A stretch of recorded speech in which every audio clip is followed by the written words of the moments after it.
Many of us adore the rich and famous tech CEOs around today. However, the reality is very different for those on the inside. By inside, we mean those who work for them. They know the bad and the ugly sides of these CEOs, which are the two sides we, on the outside, do not get to see very often. We only see the good. This is not to say all tech CEOs are nasty. The truth is far from that. Some are, but most are not. However, most have insanely high standards, and it can quickly become a problem when their employees fall short of their expectations. 10 famous tech CEOs you do not want to work for.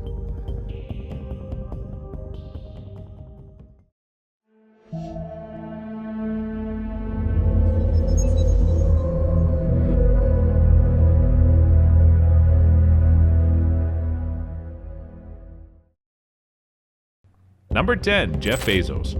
Jeff Bezos has a very high standard. He expects every Amazon employee to meet every single time.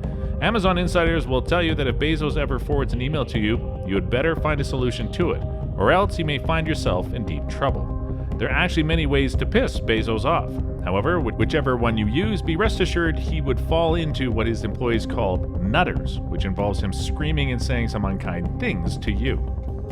Jeff Bezos often ridicules his employees by asking or making suggestive questions and statements.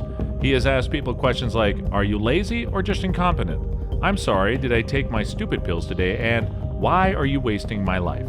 On other occasions, he has told people, "We need to apply some human intelligence to this problem, and this document was clearly written by the B team. Can someone get me the A team document? I don't want to waste my time with the B team document." Number 9, Elon Musk. In a recent video, we talked about how Tesla employees avoid passing in front of Elon Musk's desk because he could fire them for no reason. However, it appears that we may have underestimated how vicious Elon Musk could be. People familiar with the CEO have described him as a destructive but highly localized tornado that causes problems for everyone. Elon Musk is notoriously infamous among Tesla employees for his fondness for changing their jobs without notice. Things are no better for SpaceX employees who are used to his quirks and lack of emotions. He once yelled at several executives before a party, right in front of their spouses, because someone was lagging behind on a part of a future rocket. Steve Davis was one of SpaceX's best employees, experienced Elon Musk's lack of emotions firsthand when he helped develop a part that cost $120,000 from third-party contractors for $3,900. He sent an enthusiastic email to Elon Musk detailing what he considered his greatest achievement at SpaceX. Elon Musk replied him with the two-letter word, "Okay." Number 8, Steve Jobs. Steve Jobs was infamous for insulting, harassing, and intimidating his employees. He was harsh, quick to lose his temper, and would publicly scold anyone the moment they stepped out of line. Several top executives like Rob Johnson, who created Apple Stores, and Allison Johnson, a one-time vice president, even left Apple because they could not tolerate being around him. Steve Jobs had a thing for rules, which he expected everyone to follow to the letter. Anyone who attempted to break the rules or do something different was fired on the spot without question. This, you will agree, is contradictory for someone who always parked in spaces reserved for the physically challenged. Steve Jobs also had a thing against clarifying himself. He believed everyone should understand whatever he said without asking for further explanation. Jobs ridiculed employees who defaulted on his unwritten rule. He would often raise concerns about their intelligence, or even outrightly fire them instead of clarifying himself. Number 7, Evan Spiegel. Evan Spiegel is the CEO of Snap Incorporated, which owns Snapchat. Employees say he runs Snap like a dictator, leading to a toxic and cutthroat work culture they compare to swimming in a shark tank. For starters, Evan is too secretive and never listens to advice. He's also fond of making employees do work they're untrained for before turning around to fire them for being incompetent.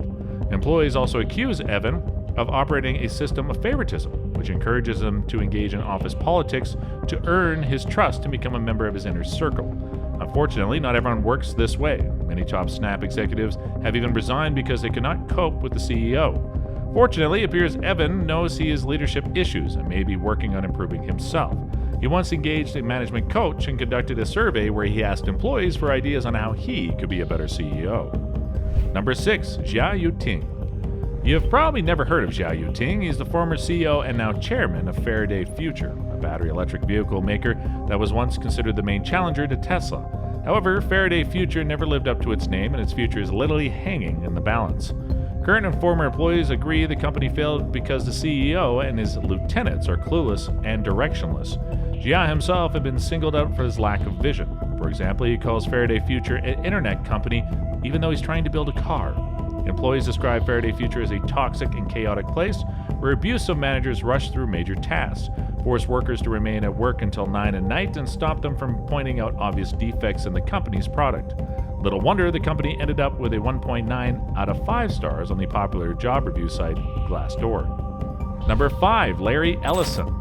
If you think most of the CEOs on this list are annoying to work with, wait until you meet Larry Ellison, the former CEO and current chairman and co-founder of Oracle. Ellison is infamous for publicly ridiculing his business partners and rivals. Unsurprisingly, he is no better with his employees, especially his top executives, who are always at the receiving end of his eccentric behavior. For instance, he was fond of arriving late to meetings. By late, we mean he arrived an hour and 30 minutes behind schedule. Another executive even nicknamed him the late Larry Ellison because of his habitual lateness. Ellison was also fond of firing his top executives just before they became eligible to receive his stock options, stated in their contracts.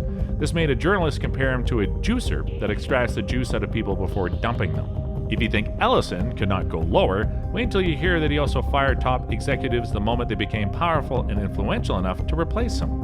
One particular case was Ray Lane, who once saved Oracle from bankruptcy. Ellison fired Ray because Ray was beginning to attract the attention of Oracle's shareholders. Number 4. Tim Armstrong. Tim Armstrong of AOL is another CEO renowned for his ruthlessness. A former employee described him as a robotic and possibly sociopathic manager who will fire you while smiling. According to his employee, Tim fires on impulse and likes announcing the details of his latest layoffs in internal memos. He also has a fondness for publicly ridiculing his workers for minor infractions. In one notorious incident, he fired a man for taking his photo during a conference. Tim repeatedly shouted at that man and ordered him out of the hall in the presence of his colleagues. Later, during the same conference, he went on to ridicule 2 female employees for giving birth to sick babies. He claimed their hospital bills cost the company $2 million. Number 3. Mark Pincus. Mark Pincus, the former CEO and current chairman and co-founder of the internet gaming company Zynga. Employees have described him as a controlling and fearsome person who created a not-so-ideal workplace at the time he was CEO. Pincus is probably aware of this too, which was why he hired a consultant to help him with what he called emergency likability intervention. However, he may have also been unbothered about whatever effect his management style had on his workers. While talking about his former job as a management consultant back in 2010, he said, "I went out of my way to tell people they were stupid if I thought they were." He then added, "People loved me or hated me." It appeared he wanted to replicate the same thing at Zynga. Pincus first hit infamy in 2010 when he forced employees to hand over their stock just before Zynga went public. He later returned a fraction of the stock. However, when he gave back was so small that his employees considered it an insult. Pincus' reign of terror, as his employees called it, ended in 2013 when shareholders elevated him to the post of chairman in an attempt to disengage him from actively running Zynga. People were so glad about the news that the company's stock appreciated right after it was announced. Number 2. Tom Rutledge.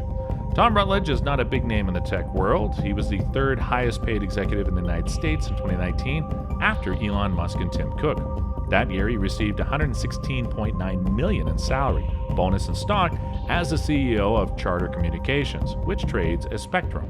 Rutledge has always managed to stay under the radar and would not have made this list if he had not caused the longest strike in the United States. Rutledge laid the groundwork for the strike in 2016 when he bought Time Warner Cable and renamed him Spectrum. He then went on to change the contract Spectrum's 1,800 cable technicians had with their former employer. However, the technicians got enough and went on strike in March 2017 after he modified their health and retirement benefits. Rather than negotiate with the striking workers, Rutledge hired temporary workers to do their jobs. The strike has become so drawn out that around half the employees have returned to work even though their demands are unmet. Meanwhile, others have stuck to their guns and taken on low-paying jobs like driving for Uber. Number 1. Elizabeth Holmes. Rounding up this list is Elizabeth Holmes, the former youngest self-made female billionaire who's currently worth $0. Her downfall is tied to the failure of her tech company, Theranos, which she claimed was going to build a machine that could detect a series of health problems from a pinprick of blood taken from the finger. Former employees say Holmes ran Theranos like her personal empire. She expected them to work 16 hours a day, every day of the week, just as she did. She even shifted dinner time to 8 p.m. just to keep them at work, while her boyfriend and chief operating officer, Ramesh Balwani, closely monitored the time everyone signed in and out. Holmes and Balwani were also ridiculously secretive and controlling, giving rise to a toxic and distrustful work culture.